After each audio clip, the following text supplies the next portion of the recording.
All right, welcome to the Broski Doodles podcast. It's your boy Kiko Flow, Kiko Cervantes in La Casa, in the buildo. You got your boy Adrian, you got your boy DJ BJ. You know, those are the classics, the Broski Doodles. We have Tavo sometimes, but you know, he's a man of his own. You know, he's a lone wolf and he does attack on his own. But we always got the little wolf back here, ready to go. On the Thursday movie review with the crew, we have a very interesting movie here. With the crew. Sorry, we had to do the dance. Working on the intro. We're working on it's the coming intro. in next week. Right? The lyrics are there. People are already starting to listen to the music because I'm putting it on the episodes. I don't know if you've noticed. It's on the episodes, the music of the intro. But now we're going to have lyrics on it because the Broski Doodles, you could say we're like, what's that group of rappers back in the day? The Beastie Boys? We're the Bestia Boys. What? La Bestia Boys. Oh, shit. The Bestia Boys.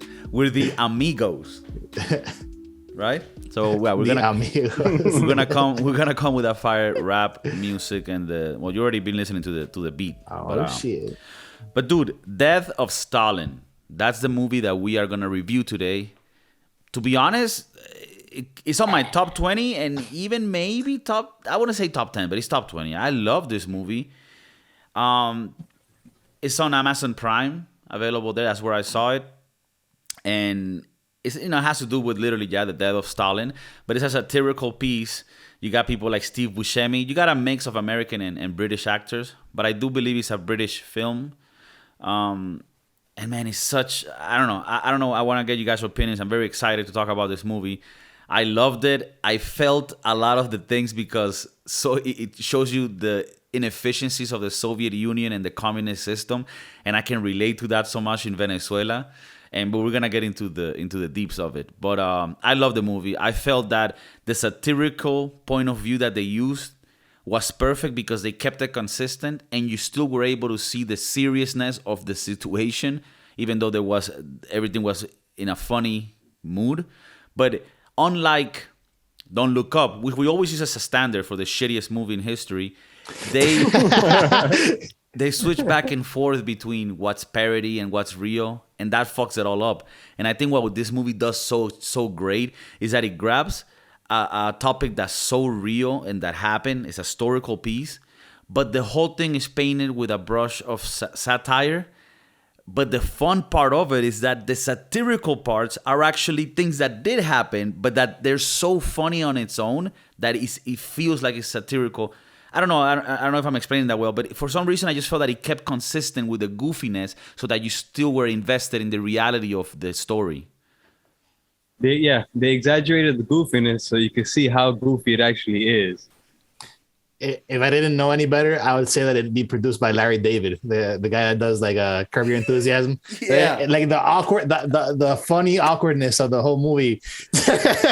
Bro, yes. Oh my God. Hilarious. The movie was hilarious. But oh my God, there's so much to digest in that. All movie. right, let me break it up by piece and see what we can get out of it.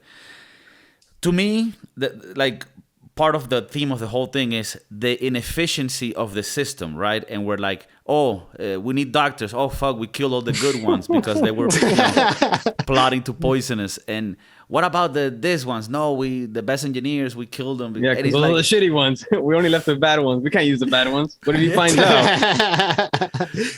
And even though that sounds like, oh, that's so funny. No, like that's what happened. Yeah, we're exaggerating the scenes, but that's what happened. And that makes it funny to a deeper level. And Steve Buscemi and all the people around Stalin, you see like their own interest. And it's all a bunch of fucking oligarchs trying to get power and be corrupt. And I found it so funny. I don't remember the guy's name, but one of them is like, "What happened to Strovsky?" And when they're like, "Strovsky, what do you mean?" And Stalin is like, "What do you mean?" And then they sort of change the conversation. And then later on, when they're like leaving, it's like, "What are you talking about Strovsky, man? He was on the list, It's like, fuck, I can't remember. I can't remember how many people we're killing. They have to go home and talk to their wives and like go over every point of what they mentioned. Like, fuck, you didn't like this joke. God damn it, never talk about whatever it is again. Never talk about pigs. No, and that is Americans and British. And you realize that Stalin was a Russian. So like they're all supposed to be in Russia, but they're talking like British and English. They don't have the whole accent problem that we used to have with like the other movies that we've seen, like the House of Gucci and all that stuff. Which works because of it's a satire. Right, because it's a satire. That's interesting, eh? Would it work if it was a more historical? I mean, historical piece in the sense of, serious note. That's interesting that you say that. It wouldn't work because then viewers would be like, "Why is he English? Is he an Englishman that came into Russia?" And you need to give that backstory. Like in this case, you didn't even notice, and I didn't even write that point down. So I'm like, it's funny, but now that you mention it, it almost helps the movie achieve its purpose. The fact that you don't relate their language to Russian at all. Mm-hmm. For some reason, I think it makes it more relatable to us. Mm-hmm. And that makes it so that you get the concept even more because you don't see it as a foreign thing. Yes, they're the Russians, but the whole movie I'm hearing them like myself. If you're British, if you're American, if you know English pretty much, you relate to how they speak. And like you said, it might be the fact that it's a satirical piece that makes it work. Otherwise, you would have to do like the Chernobyl series, which I thought was great on HBO, where they have to speak English but with the Russian accent. This is how the Russians speak. Or like House of Gucci with the Italian accent. Italian. Which is funny because we kind of allow that to be like enough for us to like, okay, it's a serious piece because at least you do it because of the accent. Yeah. Oh man. And what you mentioned about them going to their wives every night and talking to them, like, again, that sounds crazy and that's why it's funny, but that type of shit I'm pretty sure happened. Like, I don't know if everybody did it, but I'm pretty sure it would benefit you to fucking keep tabs of what not to say. That's crazy that they have to walk on a tightrope all day long and know everything that you're saying because one slip up and you're on that list. And that list can change just because it feels like it. That to me was the most hilarious part when he actually died, and then the guy calls, all right, implement the new list, and then all right, here's the new list, and then they start killing like all the other guards, like the people, like everybody that in the house, and they kill everybody in the house. They kill the like all the guards that knew Stalin. They done like everybody's like anybody that was attached to Stalin is dead, and that's it. Like, that was.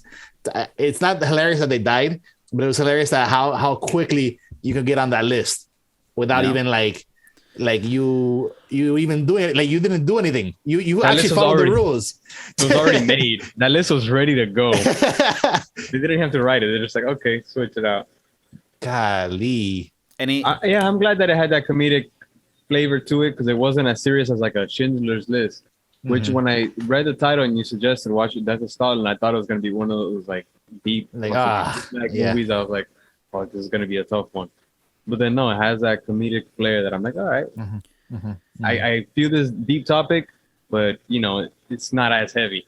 And it's entertaining at all times, The fucking Stalin's son. Yeah, the actors are great. The fucking crazy guy. That guy's great. Bro, and that guy... Oh man, he's super handsome. I mean, I'll fucking say it. That guy. I mean, he's meant to be. That's how Stalin was. Mm-hmm. I'm gonna put a picture of Stalin here. But back in the day, like when he was a young kid, Stalin was like this super handsome guy, which is like contrasted to the fact that he was such a piece of shit. What, John? I'm a free bird, man. Yeah, you're free to. It's free to say. Gotta let me fly. Yeah. Let me spread my wings. No, but that guy's super funny. The fact that when he dies, Stalin dies, like none of the doctors want to say that he's dead. He's like, oh, he's recovered. We don't know. We gotta. Like, oh, fucking hell! Put him out of his misery. Just say it. He's not gonna make it. And then like this guy's already scheming and stuff, and he comes back to life. He's brain dead. Yeah. No, and they're passing like the final verdict around. Like, no, you say it. No, you say it. No, like, nobody wanted to say it because they're like, we're probably gonna die. That's crazy, dude. Yeah, and he goes deeper into the fact that, and that's the message of the movie. I think is it shows you the danger when there are laws that are vague. For example, the list was created on the basis that these people were a danger to the society, right? However they want to word it. And that's what happened in Venezuela. For example, they made a law against inciting violence. But then the people that are to, say who the fuck is inciting violence, they do it on their own vague terms. You know what I mean? So like the doctors that they killed in the Soviet Union, they're like, oh no, because they were conspiring against the government, right? Well, who defines what that is? And that's what the problem is when you have a dictatorship, right? Where one person has the executive power to do things, right? Because in the U.S. and in democratic places, a group of people, Congress or whatever, have to agree, right, that this is correct or not. But in these places, whoever controls the list, right, can say like, oh no, we're killing them because they're an enemy of the state. And you define what that is. You define what an enemy of the state. It could be somebody that doesn't like, the same food as you. Oh, he's an enemy of the state. So it tells you this very deep, fucked up thing, right? But in such a nice, cheerful, funny way.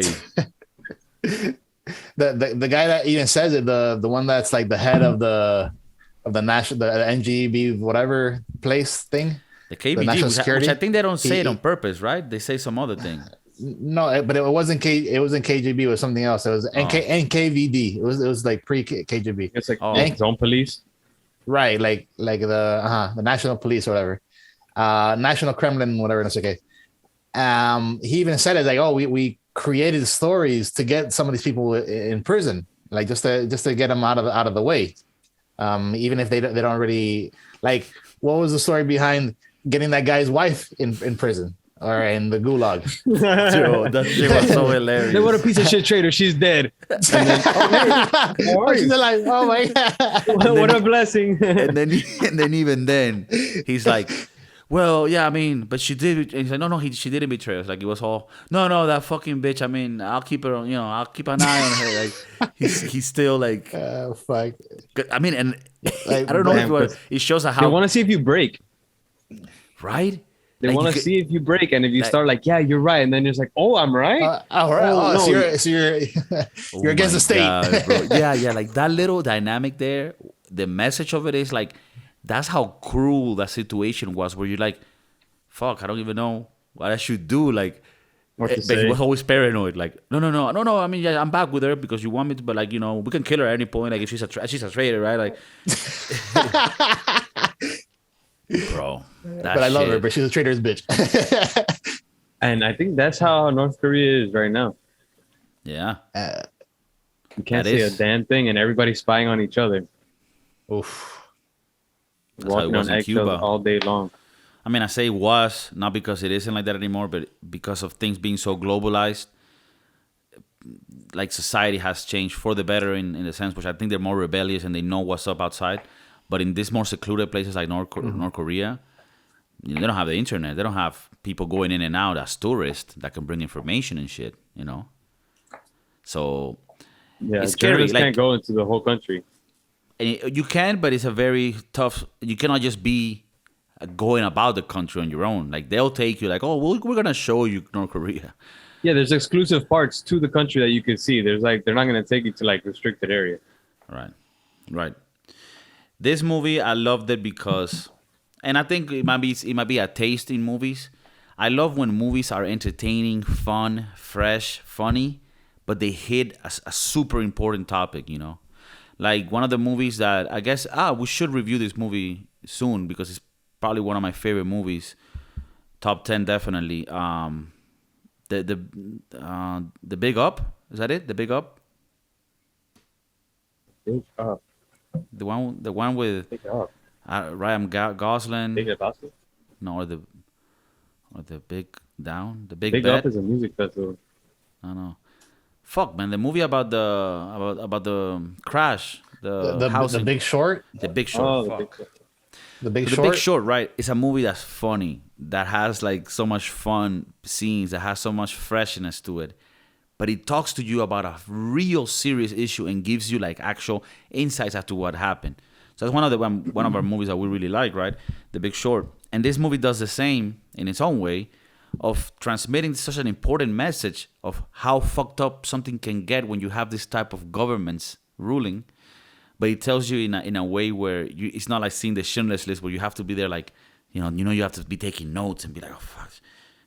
But it's a different type. It's like a fresh movie. It's easy to watch, but it tells you such an important message. Man, that's what Don't Look Up aimed to be initially, but I think they just missed the mark completely on that one. Would you say, like, I think this is the way, yeah, you're correct. Like, this is what Don't Look Up wanted to achieve, but didn't. You can see how much they try to do it, but it didn't. It didn't go. You weren't invested on how.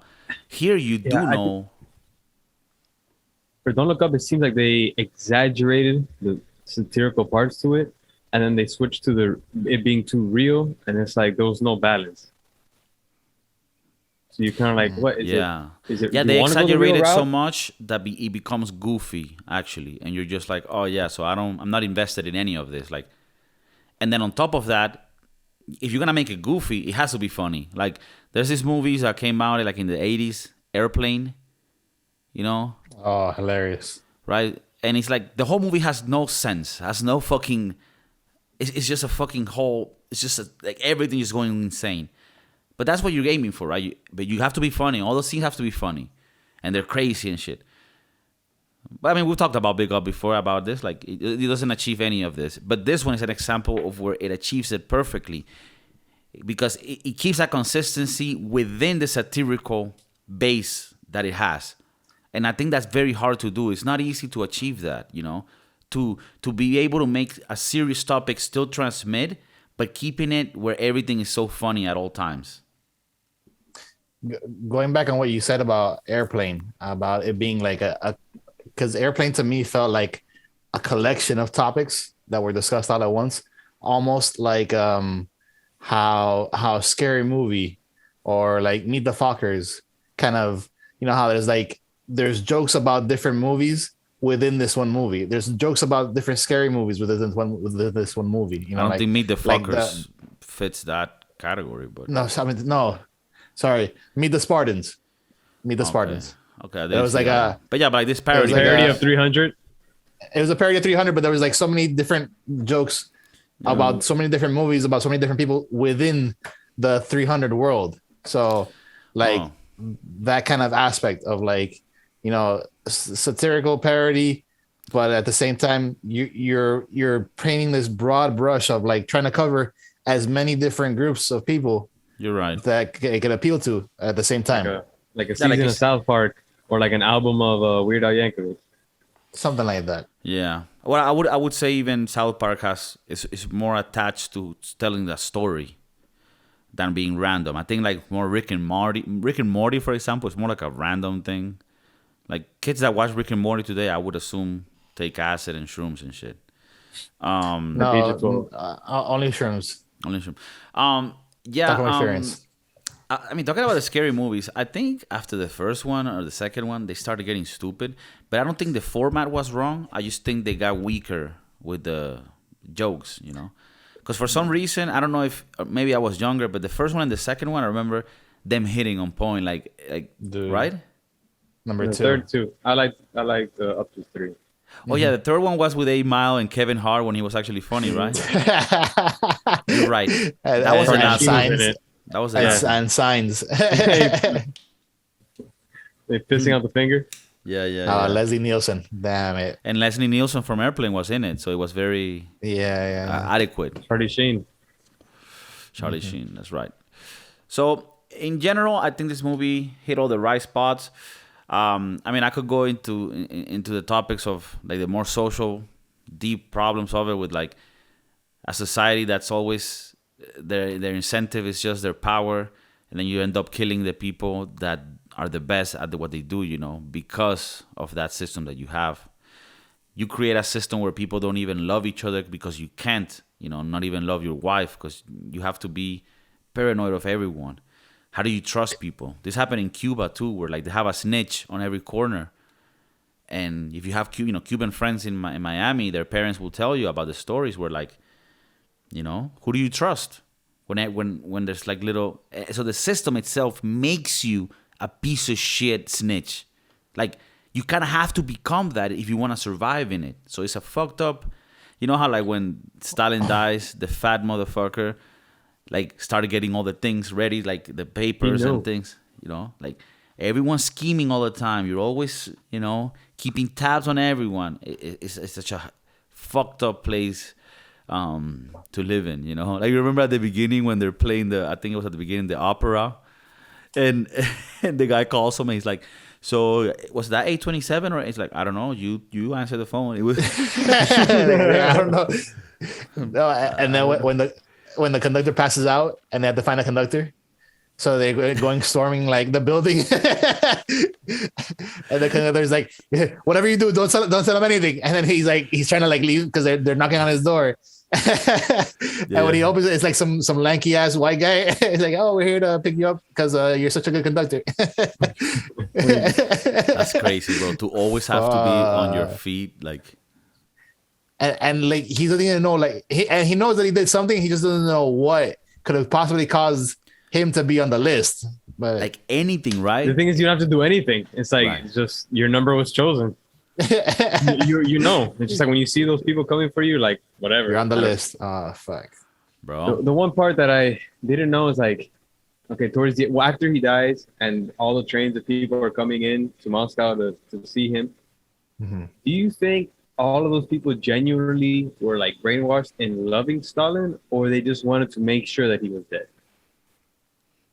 Oof. Good question. I feel like the fear was so large that they had to show public support of Stalin to not be targeted on the list. That's what I felt with that. Like, I have to be here, otherwise I might get that knock. Because like, why didn't you show up to Stalin's death? In the movie, they never. No, but in the movie they never really say if they were obligated to go, and it almost makes you feel that those were people that were going willingly because the actual government found that to be a problem, that they weren't to come, right? It was like an issue, right, with them coming to the city. And even people got killed because I want to go in. But it is true that we don't know if behind all that, the real motivation was like, like in North Korea, you have to, when a guy died, you have to cry. Like if you don't cry enough, you can be on the list, So maybe that's what they were doing. I'm not kidding. Dude, like, can you imagine that? Like, but then dying, again, like getting shot because you didn't cry enough at the governor's funeral or some shit. You can search on YouTube. No, I believe you. No, I know you believe me. For people, right? You search it, and people are just crying for like hours and hours. Oh my God! They just need to. And you look at the other ones, like he's crying more. Fuck, and then. No, and then one of them gets shot, and they say, "Oh, this guy got shot because he's crying too much." And then they're like, "Oh, fuck!" And then they pull back a little bit. Like, what did you get shot? You cried so much that it seems suspicious. Fuck. There's a line. There's a line, bro. It's there's always a line. Do you guys think? I know I'm gonna be a little hater here, and some people do enjoy the things that they do labor in. Our boy DJ BJ, besides playing in the hottest techno rooms in the undergrounds of Miami, he also makes sure that the planes that you fly in are correctly maintained. So, people here do have things that maybe they're passionate about. But would you relate what's happening here in the movie and the power play and the ego play and the snitching and the slithering snakes, sort of like certain workplaces maybe?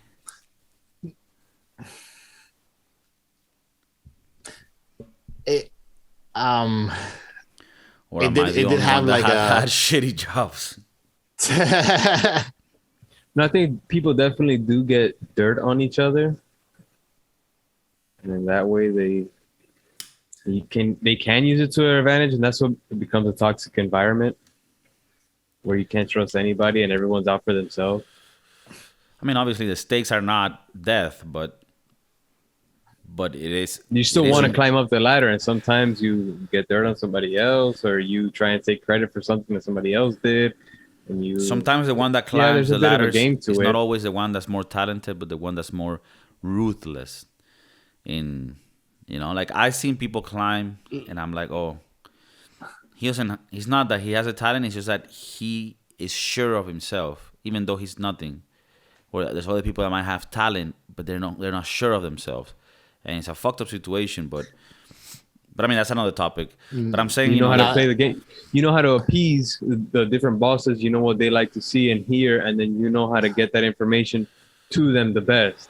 Right. And then there's also the rapport building. now that you mention it, I did experience that at my last job. That just because you knew the most doesn't mean that you were the person designated a managerial position or supervisor position. And the issue that comes with that is that they can get the position, but once the skill that's required to be in that position is needed and they cannot demonstrate, that's when the flaws come in, and that's when you realize that, oh, this person maybe shouldn't be there, you know. And that's when you get the takeovers and the coups, and they're like, yeah, like this person doesn't belong there, type shit, you know. And no matter how much shit talking you can do, that could only be backed up by action. And if the action's not there, then bullshit. Money talks, bullshit walks. Money talks, bullshit walks. So The thing is, if you've made it that far at the managerial position, then you got to have a plan in place to hire a team under you, or have the people that you're like, all right, this guy's good for this guy's good for that, she's good for this, and I assemble those three to support me in my weak areas, so that you can keep the two guys going. That's true, but then those people that you have in those positions, they realize who you are, or you fuck them over to, like, because you're not just assigning people to the positions, you're stepping over those people, you're stepping on them, and then they're like, oh, this guy's up there, I ain't doing shit. Like, I'm not gonna work at the same level or skill level to make this guy look good, because I know who the fuck he is, you know. And then because that's the way that the cracks coming through, when people aren't doing their job, and then it falls on the higher up, you know, to like, oh, why isn't this person doing this and then that? All right, but what if we assume that guy is not a piece of shit, and he's just he got that to the next step by being extremely charismatic, and then the people under him want to work for him, and he may not require all the technical capabilities that everybody else does, and like that person doesn't know how to screw in the nut as well as that's different. That's different if you're a good manager and you know how to treat people well, and you know how to get people to rally towards a common cause. But this is not the case. We're talking about snakes. We're talking about snakes. We're talking people that deliberately slither through their way to get to the top by, like. So you're saying by design, it's eventually gonna fall. If the way that you came across that is in a bad way, yes, it eventually falls into place because of the fact that the foundation isn't there. If you fundamentally don't know what you don't necessarily have to know how to screw in the bolt, but you know that this guy is the guy that does it, and you're able and you to do have to know achieve that. How to gauge the quality of the nut, you know, bolting, whatever. Like, right, you have to have some sort of knowledge. Like maybe you're not. There is some sort of background required. Like, for example, when you're an engineer in a civil engineer type shit, to give it a little bit of context, you might not be the best at doing the wall, you know, whatever it's called in English, like what the guy does right there. But you need to have done that a little bit and know what a good one looks like, even though you cannot do the best of, you know what I mean? Like, you have to know how to gauge the quality of it, even if you're not the one that's best does it, right? Like, there might be a mechanic that's better at doing the thing, but you got to know how to gauge if what he did was good or not, because otherwise you can't be in that position. An engineering manager should have an engineering degree. How are you going to manage engineers if you don't know what an engineer does? Right. Yeah, you got to go through the ranks and put in the time. Like, if you're like a manager at a pizzeria, ideally you would have gone through all the steps so that when you tell a busboy, bro, you're not doing this shit right, you're doing it with a base of knowledge, because I've been a busboy and I was a badass busboy. You feel me? I was though. Or maybe I wasn't the best busboy, but at least I know what's right and what's wrong. Well, you should be a And then decent I busboy moved to up. be able to tell other people, hey, you ain't busboying correctly. It's like, give me that fucking apron. I'm fucking busboy right now. Apron, bro. I'll show you how it's done. Let me show you. Bro. Shit. No, I'm but a for real, boss like man, goddammit. I had a I'm a boss manager at a man. pizzeria that was like, no, you're not mopping correctly. Let me show you how you mop. Let me show you how you sweep. And that you need to also do that. I mean, and translate that to any profession. You know, you cannot only be the guy with the tie and shit. You gotta be. You feel me? But I mean, we're here just building companies. You know, Elon Like- Musk, Bezos, Broski Doodles, all in the same Like when category. my kids start doing drugs, I'll be like, yo, you don't even know. You don't even Come fucking here. know, bro. Come here. Come here. Let me show Let you me what's talk good. to you real quick, bro. And then You think that's actually- quality? You know this shit. You're getting ripped off. What the fuck? No. I think that, well, going back to the movie, I think it's funny how, like, all the dynamics that would make a system work better are broken when you have this type of ideological regimes, right? Where, like, I mean, in the case of the Soviet Union and many communistic places, I mean, it's also, I guess it's our opinion, but not really. I mean, this is science. Like, it's facts. Like, the incentives are all created for you to be a piece of shit. I remember my uncle, right? He tells me of a story. Adrian knows our uncle. He, the Cuban one. He talks about like how in Cuba, right? Everybody made the same money, right? Regardless of what your position was, whatever your job was, you make the same money as everyone. So there's no incentive in you working more because you're gonna make the same. But humans are inherently competitive. So if you're not able to be competitive to make more money for your work, the only thing you're left to be competitive with is doing the least for that set salary everybody's getting. Because technically speaking, if you're the best at not working, you're technically getting the most money for your time, right? Does that make sense? Yeah. So it's almost like they all become competitive in doing the least so that our salary is represented, you know, for. So that's how fucked up this shit is to the psyche. When you don't have the incentives right for people to do things to progress and make the system better, if the intentions are different, the human biology will show eventually, and you won't get the results you want. You know, like in Soviet Union or in Cuba, yeah, you want all these people to work for the same money, but it's not gonna work. Everybody is not doing. Like there's a saying in Cuba that says, fuck, I can't remember now, but it's almost like, oh yeah, the government pretends to pay us and we pretend to work. That's the saying. And it's fucking amazing. So, well, I think we can end it with that. Please give me your last thoughts, and we'll give the Broski Doodles Thursday review with the crew official review.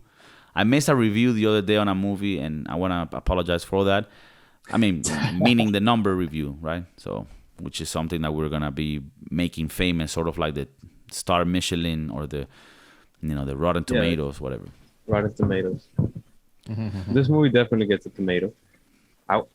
I wouldn't put it in a top 10. It's a bit of a reach for a satire, but it was good, and it made me interested in the topic. And after we saw this movie, I wrote to you guys, and I wanted to watch more of these documentaries because I feel like a Hitler gets all of the fame for all his for him and his shit that he did and being a piece of crap. And not much. It's not widely known and explored in school. We don't give enough credit to the others. Right. To the other pieces of crap. When I think they killed at a higher level, it just wasn't as outright and vicious, and I think that's why it doesn't get so much attention, because it was a slow drain as opposed to just throwing them in camps. I think there's more starvation in Russia and not killing them slowly. I'm getting the Gulag Archipelago book, so I'm gonna read that, and it talks about that shit. So maybe it could be a literary project for the Broski Doodles. You know, we are trying to grow. And that could be something that we could do. A book review with the crew? A book review with the crew? Huh? Talk about sophisticated. I gotta get my reading glasses on and shit. Talk to me, John. Damn. This is I would say top 10 satirical comedy, maybe even top 5 satirical comedy that I've seen in my life. It was really good. I like the cast. I enjoyed the awkwardness the awkward funny of it. Hilarious. I would like to see more movies like this. I really enjoyed the fact that it was less than 2 hours. A lot. Overall, a really enjoyable movie. I like the fact that they also had some facts at the end, like about how then, after all this happened, the guy kept being more of a snake until he got to the top. Yeah, Nikita. And then he got eaten up he got. I mean, eventually that's the other issue. Once you go on that snake route, there's gonna be another snake to come and eat you. Like, right? That's why you don't do that. Didn't the ending show that he was sitting and then on top some guy was looking at him like, "I'm gonna get you." Yeah, I'm gonna get you, sucker. But yeah, 1 through 10, 8.5. I'll go with this movie, 8.5. I liked it. I'll go with you. I'll give it an 8.5 too. Even though it could be in my top 20, not top 10, I'll give it an 8.5 because I think it achieved everything that it set out to do, and it did it perfectly, beautifully. 8.5, yeah. Mm-hmm. I'll give it an 8. All right, so we're looking about an 8.25 there. If you want to be mathematically accurate, I know the Broski Doodles, we do have some scientists. Well, not really. No, not really. It's more like you see, it was a test for the nerds. 8.3 repeating. Okay. You see? So 8.3. The guy that had dirt on everybody, I think he played it so dumb at the end when he pulled out all his files. He's like, I got shit on you. Yeah. Fuck your fucking wife, your brother's wife. He did it too blatantly, and he got everybody against him. Steve Buscemi had a he had a problem trying to convince everybody to get him. Mm-hmm. And then when he did that, he's like, "Oh yeah, his face sealed. That's it. He's fucked. He's good. Yeah. We're good. We got this shit on lock." Unanimously, like, you down? Just kill him. Yeah, we're gonna get this guy, right? And it was funny. I don't know if this is exactly how it happened, but it was funny how, like, in the movie they made it look like he was kind of like, "Oh, so you're with him?" And the other guy says, "Yeah, I'm with him." Yeah, no. If he says he's with it, then I'm with it. But he didn't really say it, and it ends up like, "All right, fuck it, let's kill him." And then once he's dead, he's like, "Ah." Well, and he was there with it. Yeah, well, they killed him. Yeah, perform the coup. Everybody had to be on board. Whatever the fuck. That's why I like the army guy. The army guy is like, "Fuck this guy. I'm gonna kill him." Yeah, my favorite character was the army guy for sure. The army guy. Yeah, and it's funny how, like, at the end, the fat guy that they kill, right? They get him on some, like, pedophiles charges or, like, raping things. And it was funny because they made it understand, like, they're getting him for being with underage girls, but, like, it was clear that everybody then there did that too. So it just made you feel more like how hypocrites they were, right? It was just. But yeah, I think So that was. Sorry. That was another really. I mean, it wasn't hilarious because it was fucked up, but it was hilarious to me the fact that, like, they're telling him the charges, like what he's being charged for, and then he's like, Buscemi's like, "Oh, you're being charged with treason against the state." And he's like, "No," like the fat guy's like, "No, I didn't do that, blah blah." And then he's like, "You're being charged for rape," and he's like, he didn't really like rebuttal or like fight back. He's like, maybe that, yeah. But like, it's not funny that because the implication is that he raped a whole bunch of underage people, underage women, and you can see it kind of throughout the movie. It was super weird. I didn't like that, but. Yeah. It was funny that he fought back against the treason, but he didn't fight back so much about the whole rape thing because, like, he kind of like he's like, "Well, I mean, you got me there, you got me." No. Like, we gotta kill me for that. I mean, come on, guys. What I got dirt on all you. Those observations, you can watch this movie again and see other, like, details of, like, everything was very delicately put. But all right, I'm gonna leave it there, guys. 8.33333 repeating forever. It's not a coincidence. It's a Broski Doodles final review, and you know that number means a lot. So take care, Adrian, BJ. Once again, the Broski Doodles in the Miami area. I'm keeping it real in Europe, making sure we got the international appearance. Love you. Tune in, comment, share the thing, and review it on iTunes. Peace.